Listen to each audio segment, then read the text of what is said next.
Great skills again by him. Oh, marvellous goal by Lewis. Welcome to the Rangers Journey. Good evening, folks, and welcome to tonight's post-match reaction. To Rangers 1-0 victory over, I would say, a stuffy Hibs at Ibrox. To run the rule of the game, talk about a few of the points in it. I've got joined by Stevie. Stevie, how are you, mate? Evening, mate. Evening, everybody. I'm good, thank you. Yourself? I can't complain. We've got 3 points tonight, so that I think I'm going to bed happy, that's for sure.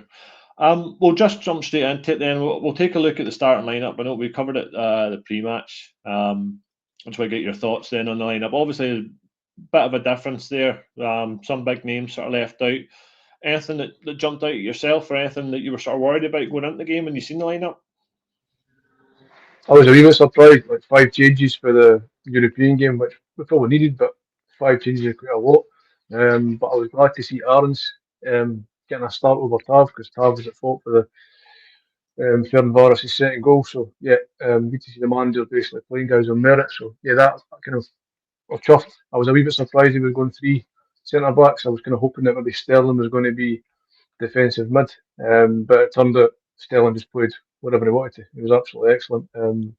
Real bonus having him back 60 minutes in his legs. But yeah, before the game, I was happy to see Aarons getting a start over Tav and Sterling coming in, and also Curtis getting a start. Really delighted with that. So a lot of kind of like fresh legs and energy I was expecting.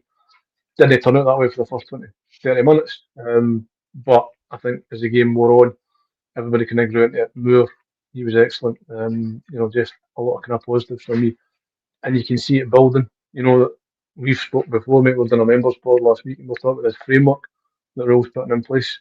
I felt like we had a lot of control, even when we weren't playing that great the first half. I never really felt that nervous about the opposition. So yeah, it's slow progress, but it's definitely progress. Plus, in like the last 24 hours, I was at Murn, winning the cup, beating them. So many times our results went against them, and we followed up by absolutely floundering, and it kind of ruins that. We've got a momentum that you could have. We've not done that tonight. We've grounded a 1-0 victory. So, like yourself, absolutely delighted with that. Yeah, I think you're right, and it's like you say. Whenever I said this post-match, or pre-match, sorry, that usually when we get an opportunity to close the gap, after, especially if they've had a poor result, granted, it's a League Cup's different, but a result like that's obviously going to impact them massively in terms of morale and stuff like that. It gives us a real onus to go and put pressure on and start asking questions. And 9 times out of 10, we absolutely bottle it, or we just don't seem to handle the occasion at all. And that's been across, I would say, 3 managers now. Tonight, yes, it was a stuffy, scrappy game, but we've managed to see it through, and it's something that it's something that's good to see, and it can only help the players' confidence going forward. Just touching on then, I know you said you were glad to see Moore starting. Showed a lot today, but I think the one guy that kind of stood out for me, I know we'll touch on it as we go through the game, but was Barn. I thought Barn was a pretty colossal in that midfield. Some of the touches was fantastic, particularly in the second half. And I can understand why he get taken off, because we need to sort of try and protect him a wee bit, because we've got a big couple of games coming up, don't we? Absolutely. No, you're right, mate. He's like a junkyard dog. Just the way he patrols the pitch, he's really impressive. I know he didn't have a great game on Thursday, but nobody really played well in that European game. But domestically, his consistency is really starting to impress. As Great Wall of Canada said there in the comments, he is vital. He really does keep the team ticking over. I agree with that. He's like a really vital part, and you can see Rule obviously trusts him. He's kind of first pick me almost in that midfield, so doing tremendously well. But as you say, the games are really coming thick and fast. Over the next 3 weeks, we've got Hearts, Motherwell, St Mirren, Celtic, double header Aberdeen. Tremendous volume of football's coming up, so you really need to utilise the squad. But he did that tonight. I think he made the subs at the right time. I'm not going to lie, when I saw Asgard coming on, Moore and Curtis going off, I was like, a wee bit worried, because it was only just shy of 70 minutes, so that was a wee bit of a concern, because I thought we're going to lose a fair bit of energy here. But to be fair to Asgard, it wasn't as bad as I was expecting. That's the best I can say at that. That's it. We'll jump into the game then. First sort of 15, 20 minutes was a bit scrappy. There was balls going in, on top of the goalkeeper. Balls were going launched into both boxes really, and we had obviously they had the one that was cleared off the line. We've got Sterling to thank for that, being alert and being aware, and it was obviously Butland's error, and I thought, right, okay, we've dealt with that quite well, and then that kind of set the tone for the game. I thought if they're going to score or something's going to, it's going to come from a mistake, because I don't think they've got the quality to hurt us, by actually playing football. It's going to take something from our side that's going to give them a chance. How did you feel the sort of first 15, 20 minutes went? Yeah, like you just said, it was very scrappy. It was almost like quite attritional. Wasn't much in it. I think Hibs obviously had slightly better possession at that point in territory, but yeah, we didn't really start particularly well, and I think that was more down to well, it was a bit of both. They started a wee bit better, but we weren't really at it from the get go. But ultimately, we kind of weathered that storm, and again, under previous manager, we'd have probably conceded. It was just they've got the structure now, they've got that bit of confidence, and I think Sterling is a huge, huge impact. He's such a kind of steady, and I think people forget how good he is. You see him tonight, and he's just. I thought, sorry, forgive the background noise. I've got a kitten that's trying to destroy that Christmas tree. Apologies, I'll get to him in a minute. No, I thought, not a great start, but we grew into the game, and as the half wore on, I think even like you look at the stats at half time, we far more shots on target, far more shots, and just gradually built our way into it, and that's fine. Just keep it steady when you're not playing well. Just don't concede, to keep a clean sheet. And we've done that. I mean, before the game, like we were talking about how we just need to grind out a few results, get to January, and he's doing exactly that. The manager's making a huge difference. Well, that's it, and I think this is what we need this team to do, is because we know the qualities. It's there in flashes, but it's not there over the 90 minutes to see a complete performance where you're going to blow teams away 3 or 4-0. We are going to see scrappy results and games where we're going to have to fight. And as like you say, I think under previous manager or the previous manager, I don't think this team would have scraped a 1-0 win like that tonight. I think at the first 20 minutes, one of those goals, one of those opportunities that they have probably goes in, or there's somebody's had a howler, or we're caught at the back, and that just invites the pressure on, gets the crowd on their backs, which they don't need, because obviously we went in 1-0 at half time, 1-0 up, and they still get booed off. It just shows you the pressure cooker that is Ibrox Stadium at the moment, because we know the fans know what's at stake, and they're sure as hell letting the team know what's at stake, aren't they? Yeah, and that's great for me. The fans are, they're holding the players to account. It wasn't good enough, and they let them know. But the positive is that the players, like I say, they've reacted, and they've got a great goal. I mean, what? I don't talk about the goal yet, but tremendous goal. But yeah, they've really kind of grown into the game. But yeah, we I think we're worthy. And you mentioned, like, again, the ex-manager, we're creating chances now. We're actually creating a lot of chances, which again, this is no progression. So yeah, huge impact for Sterling in the first half. The goal line clearance, and then the assist with the cross for Fernandes. He just rolls it to his feet, and it's a fantastic delivery. I mean, you couldn't have delivered it any better. Tremendous stuff. It's similar to it's not Chermiti's goal. Oh, Cornelius had a goal very similar, Yes, didn't they? that's right. Oh, hang on, I've got somebody joining us here. How's it going, Stu? You well? Not bad. Sorry, I'm late. Just in for work and try to get the house sorted, so I missed the start time for the pod. Oh, you're fine. You're fine. We're just chatting about the goal and saying that it was very similar to one that Cornelius got earlier on in the season, with sort of typical whip ball in, that sort of arced pass that comes in, and it's just waiting for somebody just to put the head on it. Mm-hmm. Yeah, it was good to see, especially for big tall. Your centre backs getting up forward and try to convert those sort of chances. It's the kind of bread and butter things that we should be doing. I was glad to see Fernandes get it, because I thought over the last few games he's maybe been coming into his own a bit. He's looked a bit more composed, so it was good to see him get some numbers on the board. Well, that's it. But, he's got the height, he's got the ability. We've seen that across a couple of games now, where he's had these sort of opportunities, and it's good. Obviously, it's good to see our defenders contributing with goals whenever the midfield and obviously up front's struggling in that. So everybody needs to chip in, don't they, across the season? And it's good to see that starting. Stevie? Yeah, I'm like the ultimate Rangers. I've been wanting Fernandes up front. On my hands up, really am. But I didn't give down it off, to be fair to him. But yeah, I think he's shown real flashes, and he's such a danger in the opposition box. You put a good delivery in, nobody's touching him. He's got so much strength, so much agility. He's winning that header.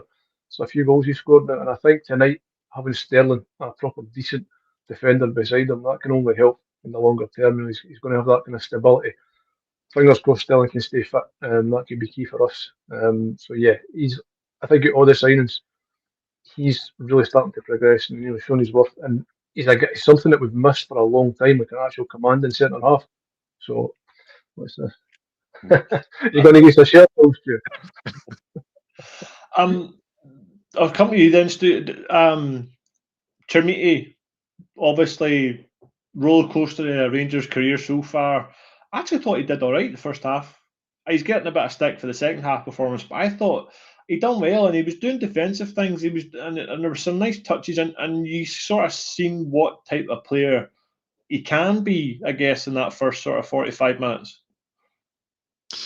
Yeah, I mean, you can't question his contribution tonight, certainly, if not the fact, obviously, we didn't have our strikers scoring their goals. And he did have a couple of chances, and they were on target, and they were saved. So it's kind of hard to criticise, to be honest. And I think we'll just need to take it again as a positive, as one of our signings who's maybe clicking for, who's starting to hit the ground running, maybe with the kind of better efforts, he can actually convert some of them. And again, that'll just add to the team. But yeah, hopefully that helps him grow in confidence, and we can start to see composed finishes and racking up some goals, because we do need our forward attacking players to be doing that. But yeah, good game from him, actually, in the kind of big picture. Yeah, that's it. That's completely agree. Stevie, then obviously we scored the goal, and then you could tell the tails was up with some of the players, because the passing was slicker and it was faster and the movement was better, and we finished the half with, I think, 5 shots on target at that point. So obviously you could see the confidence. The simple thing of a goal gives you confidence across the whole team, doesn't it? Oh yeah, it gave them a huge boost. I mean, it almost kind of took the shackles off. And as you say, it was pretty crisp passing after that and good movement. But I feel like they're controlling the games now for large parts. Even though we still want to see more quality, we just seem to have far more control over the game. Like I said, under the previous manager, again, it was always like, oh my God, what am I watching here? What's going to happen next? So it was like really give you anxiety. Whereas now, there's just a discipline about it. You can see the difference Rose made in 2 months.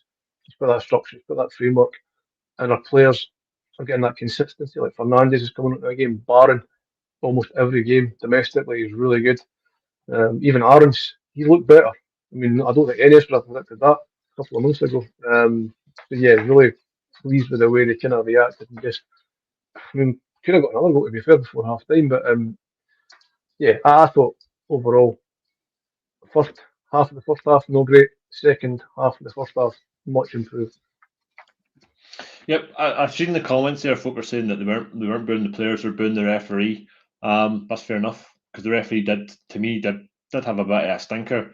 There's a lot of sort of questionable challenges where I think, particularly in the first half, there's a lot of them probably should have been booked earlier than what they were, and there was definitely one within the second half where the guy only got his first, but arguably should have been his second. Was it Bowie? I think it was McGrath. McGrath. He could have been off, definitely.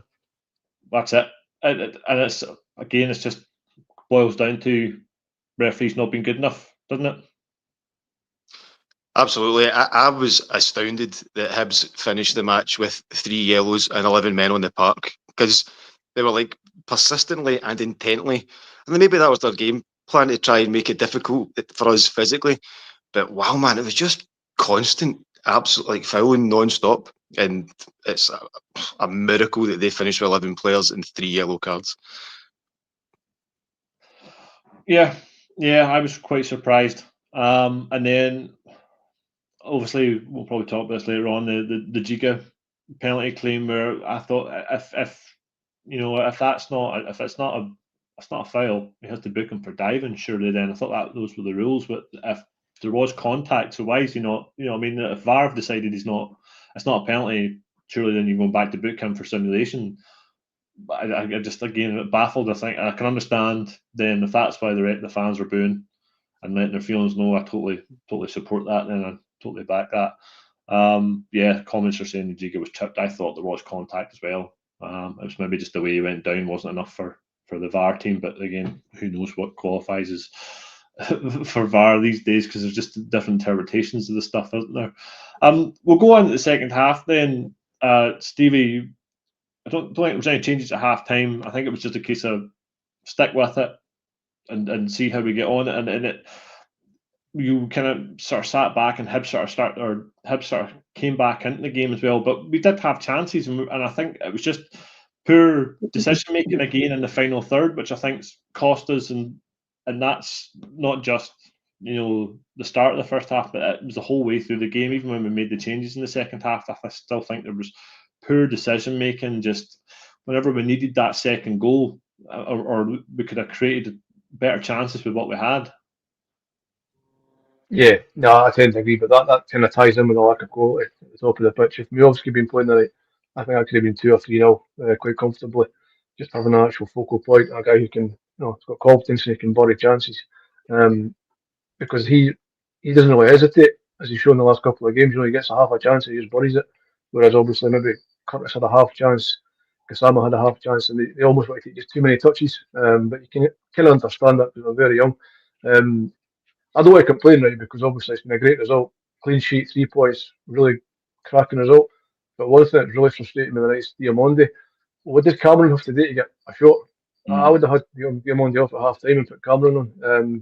I don't know if it's going to happen for him. This is my only thing about Rowe. Like, I'm really positive and happy with what he's doing, but the lack of game time for Cameron is just, I don't know, I find it quite frustrating, because to me he could produce so much more than what Diamandi could. And I've been a big Diamandi defender on this pod, but I've kind of run out of patience. So he can show it in flashes, but he's nowhere near consistent enough.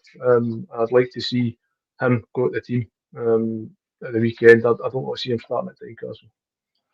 Well, this is it. You know, obviously the lineup at the start, as you said, at the start, you know, the 5 changes, Finlay Curtis being one. I thought, you know, Curtis did okay. He was involved. It was obviously didn't really have much of an impact. And then Curtis comes off, Stuart for Gassama, who, as we all know, can have an impact and gets himself into great positions. But again, just tonight was just one of those nights where I think he's had probably had too much time to think about something, and he's probably should have shifted the ball over. There was one particular chance for Asgard that he probably should have slipped Asgard in. He had the better angle for the shot, but he's overran it.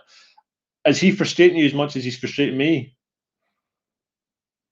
Asgard? No, Gassama. I mean, I think Gassama has been a bit frustrating. I don't get wrong, he is a kind of good carry the ball, and he's got pace to burn. I thought, obviously, we were a wee bit early and he was offside tonight, but I thought that was a well taken chance. Yeah. But it's been me not being a professional footballer. But if you're watching him and he does everything right, he runs on and he's like energetic and positive, but he always does this like we cut in, this like we fail, like rather than just like striking through and running through like a chance. But I would say that it frustrates me. I feel like kind of not so much tonight because Hibs were playing particularly dirty, I thought, but he kind of, I feel he's also getting into the habit of falls down really easy as well. So I think if he doesn't have to keep doing that, we love to cut in thing, and he could maybe stay in his feet a bit more, then I think that would ease a lot of the frustrations. But by far, especially at the start of the season. He's probably been a highlight. Just needs to get a wee bad habits. Well, that's it. I think we all understand as well. He's still, he's only 21. He's still got, in terms of first team football, he's quite young in terms of experience in that. And I know he had a good sort of breakout season. Was last season with Sheffield United, and I still think there's just so much potential there and so much more to come for the guy. And I think that's where the frustration comes from, because we know what he can do, and he he has the ability to do these amazing things. And I just think it's that crucial decision making whenever it matters. Because like you say, that he took the goal well. Unfortunately, it was offside, and Kevin Thompson said on the match that he doesn't need to run as early because he's got the pace, so he can hold the run longer, because he's going to do anybody on that pitch for pace, especially the first sort of 5 to 10 yards. He's got that explosiveness. So again, I think it's slightly unlucky, but again, it's just that bit of frustration that I think all Rangers fans are sort of facing. Stevie, we touch on Diamandi there. He's getting a bit of heat in the comments here for, again, some of his decision making and some of the stuff he was offering. I didn't think he was too bad tonight, to be honest. He stayed on the whole game. He got the full game. He didn't get taken off. Yeah, I think somebody in the comments there, sorry, what's their name? They made a point that he's better than a 3. That's true. Yeah, I think he's much better than a 3. Yeah. And he has done it on the biggest occasion. He scored at Parkhead, and it really, highest pressure, high stakes. So we know he can do it, but it's just finding that consistency. And I think something that's going to be levelled against him in his time here is that he's not physical enough. He's never really bulked up. You looked at some of the players under Gerrard, like Scott Wright, when he came to Rangers, and then a year later, he's really beefed up. He's put on a fair bit of muscle. I think he's really needed to do that. And I think somebody mentioned in the comment, I think probably Kevin Thompson, he said tonight, from the Curtis, he looks like he's starting to kind of mature, like physically. I thought he had a really, maybe never got an assist tonight, but I thought he was always, always moving, always passing, full of energy. And that's what I want to see for like guys like him. But back to Kasama really quickly, I totally concur with what you're saying. Both he's just got to be a bit more focused and take 1 or 2 less touches. Just be that bit more clinical, because he's got all the raw talent to be a tremendous player. There's no doubt about that. But it's the difference with wingers, the great wingers and the average ones, it's up here. It's a decision making, as you've said, and I don't know if you can coach that, but yeah, he's still only 21, so hopefully he can develop further. We didn't know what I'm turning into Matondo. That's my key worry for him. I don't think we'll see that.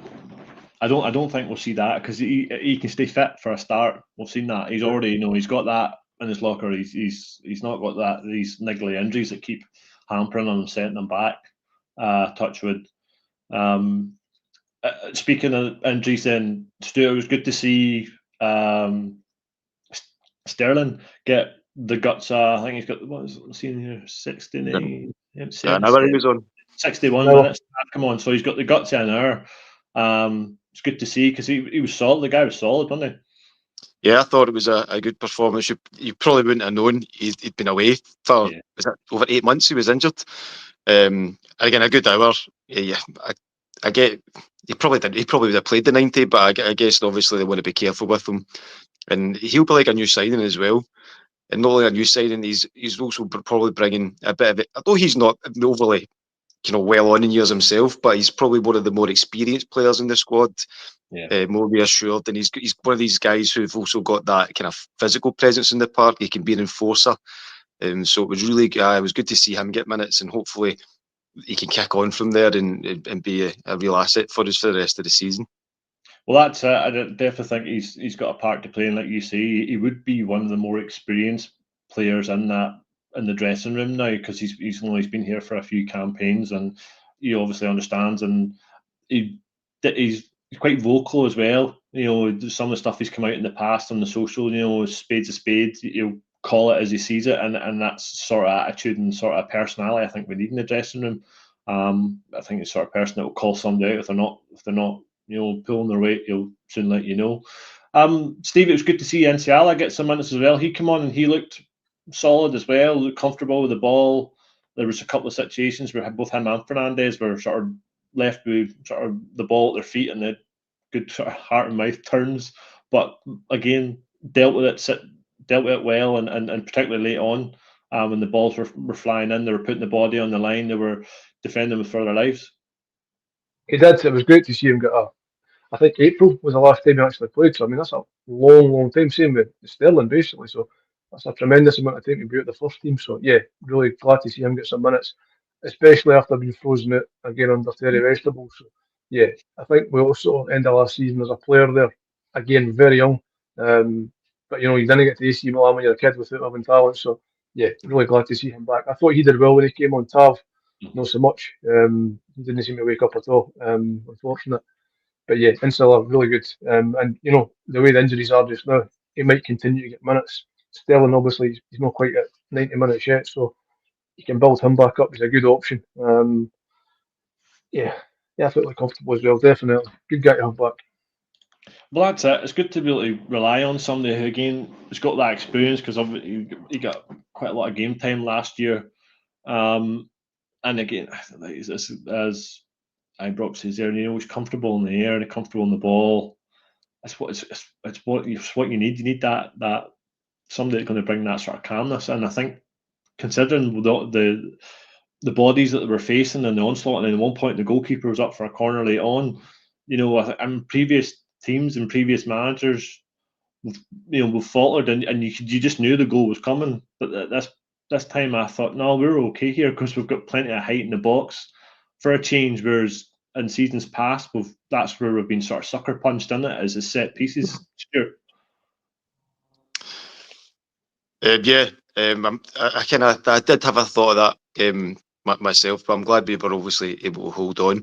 Just going back to what you said there about having Fernandes and Ciala, and there was a couple of times where they were both doing some magic with the ball with their feet just outside the box, which does give me genuine palpitations. Like I was like, oh no, that's just that bit you're talking about. You can see it's going to go wrong, but they both managed to have that composure. They kept possession of the ball, and then they kind of moved it on and distributed it further up the park, which was good.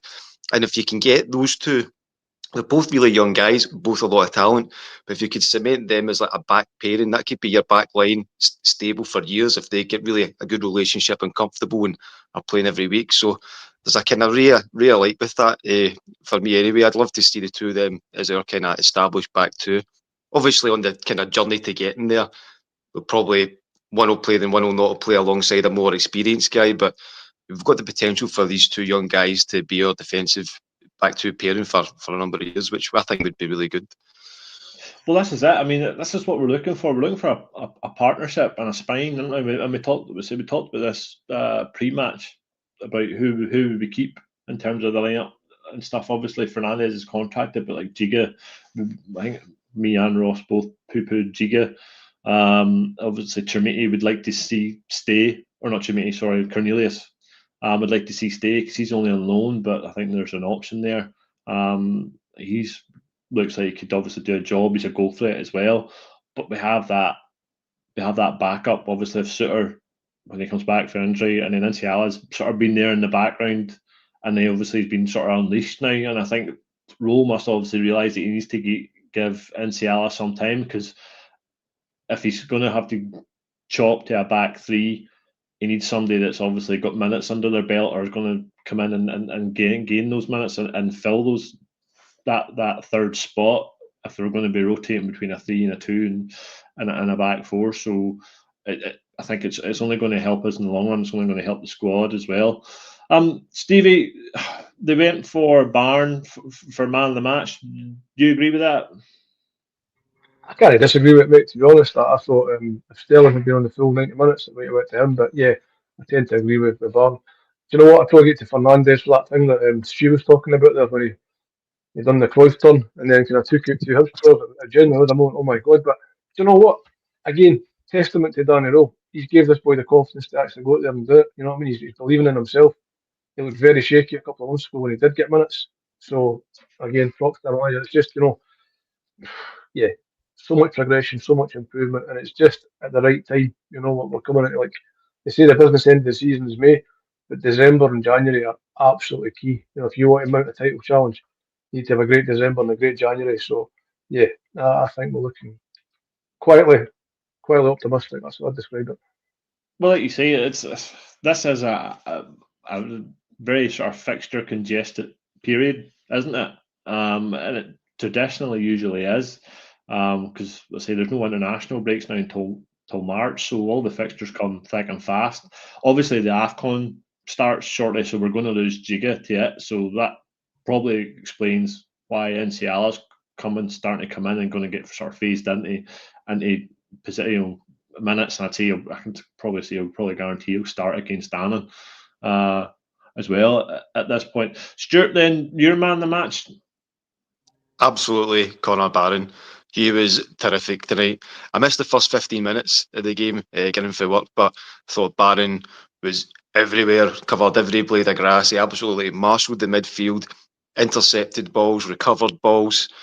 A lot of the play I thought was coming through Barron, he was distributing out in the wider areas or trying to get to the forwards. And it's just absolute dogged determination as well. And sometimes somebody who tries harder than a skillful player will perform better just because of the absolute mentality. But outside of that, his games come on leaps and bounds. Really has. He's not the player that we signed. He's absolutely known that he's been 3 or 4 spaces away from the starting place. He knew that probably Raskin was ahead of him, Diomande and all that, and it's he's put it on himself to come out of that and be like getting man of the match awards, and he's absolutely done it. What a mentality! What a great young player for Rangers. Yeah, he's definitely. Sorry, go ahead, Stevie. He's like the Chufter Makalele. That's what we're calling for now on. That's one nickname for him. Chufter Makalele. Just one thing.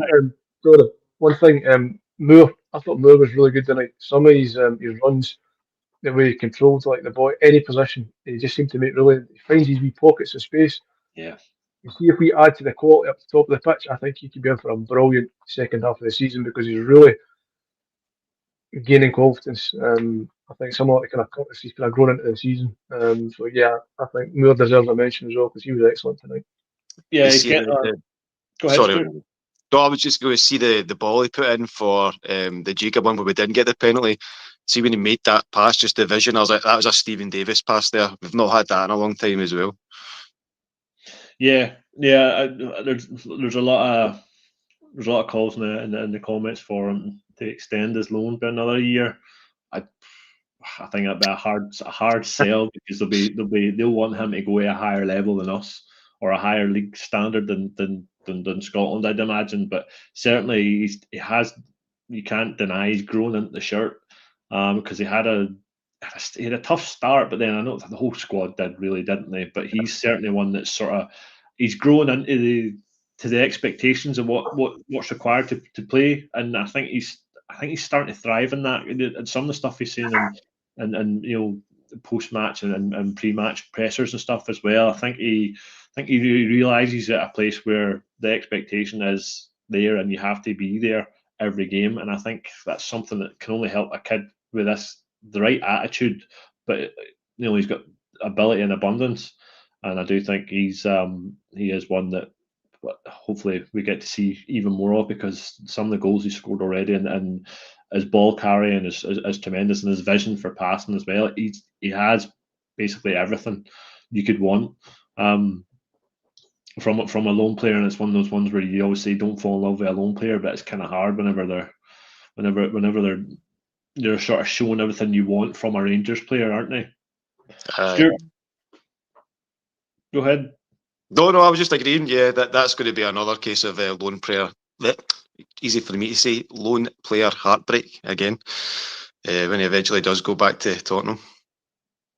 Well, this is it. I suppose that's why we obviously picked him up in the first place, isn't it? It's given him a platform to grow and just a crucial part of his career where he needs a steady run of games and a team, and he's certainly shown that. Here's a question for you, Stevie. Czerny or Moore, who would you go for? That's a tricky one because Czerny, he had an excellent season last season. 18 goals, 15 assists off the top of my head. Tremendous player. Plus the Watergate. I mean, I'll never forget that. Screeching the Celtic fans, the guy will have a special place in my heart forever with that. So probably just Czerny. I wish we got him in the summer. I mean, I didn't want to open kind of ones here, but we should have really got Shankland and Cherny. For me, that would have been great business. A lot of goals, leadership, proven quantities in this league.